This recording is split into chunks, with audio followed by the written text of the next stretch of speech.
Hello, today I'm going to show how to heal your Pokemon without using potions or talking to the nurse or any NPC that heals your Pokemon for you.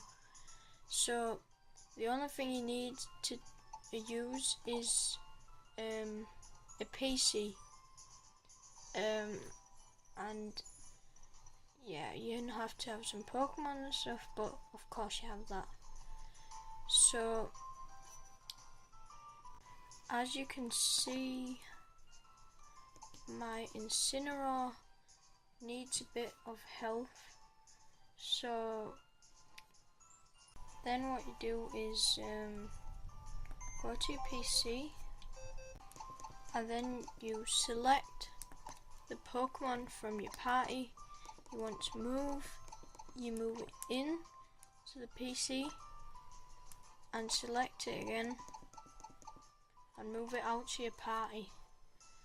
And then if you go out of the PC, then I'm going your Pokemon menu. Incineroar will have its health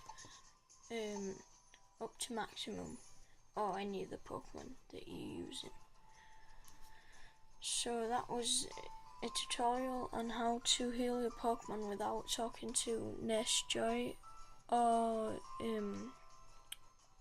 using potions or talking to any NPC that heals your Pokemon. Thanks for watching.